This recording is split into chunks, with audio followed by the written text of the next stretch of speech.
Welcome to The Explainer. Today, we're diving into the sounds of Scotland, but we're listening for something different, something hidden, a secret language, really, buried inside a sound you probably think you already know. So, let's start with a really cool question. We've all heard Scottish music, right? But what if there's something more going on? I mean, what if a fiddle tune could literally speak an ancient language? What if its pulse, its very rhythm, was telling a story that has nothing to do with the notes themselves? Okay, so when I say Scottish music, what pops into your head? Probably bagpipes, right? Or a super energetic fiddle tune. And yeah, that's totally fair. But the real soul of this music, the deep rhythm we're talking about, well, it comes from a tradition that doesn't use any instruments whatsoever. And that brings us to our first big clue. It's something called Poirta Buil. It's pronounced roughly Porscht a Buil. And it literally just means tunes from the mouth. This is our way in, our key to unlocking this whole thing. So how did this mouth music even work? Well, the idea was actually pretty brilliant. Picture this. You're at a dance, but there are no instruments. Does the party stop? No way. Instead, singers would just step up and mimic the tunes with their voices. It was a super clever way to keep these complex rhythms and melodies alive for generations, all preserved by nothing more than the human voice. And we're not talking about simple humming here. Oh no. The singers had this whole toolkit of nonsense syllables, things like fal-de-ral or horo-horo, that they used to perfectly recreate the sounds of the instruments.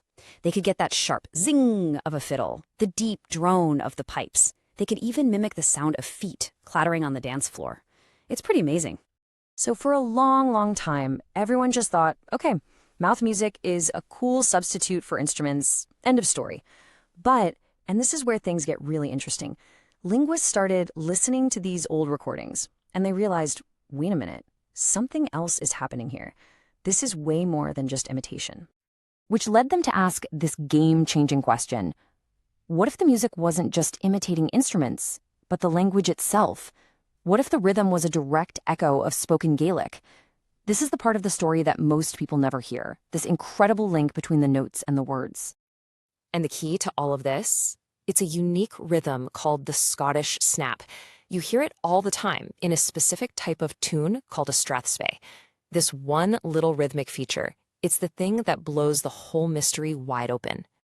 So what on earth is a Scottish snap?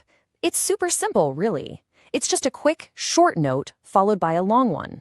Short, long. Kind of like a quick heartbeat. Duh-dum. Once you know what to listen for, you'll hear it everywhere. It's what gives that music its incredible energy. Okay, get ready because this is the big reveal. In the Gaelic language, the natural rhythm of speech often has a short, unstressed syllable followed by a longer, stressed one. Now think about that musical snap, a short note followed by a long one. You see it? It's a perfect match. The music is literally speaking with a Gaelic accent. It's incredible. And this wasn't a one-way thing either. It's not like the language just pushed the music around. No, they grew up together. They evolved hand in hand. The way people spoke influenced the tunes they made, and those tunes then reinforced the rhythm of the language. It's like they were in this perfect dance, shaping each other over centuries. So, what does this all mean for you, listening at home? It means the next time you hear one of those tunes, a strathspey, you're not just hearing a cool old melody. You are literally hearing an echo of spoken Gaelic. It's like the ghost of the language is still there, baked right into the DNA of the music. The words aren't there anymore, but the accent is. So this whole story of the Scottish snap just peels back this hidden layer, showing this amazing connection between sound and culture. And it really makes you wonder, doesn't it? What other secret languages are hiding in the music we listen to every day? What other bits of history are tucked away in the rhythms we just can't help but tap our feet to?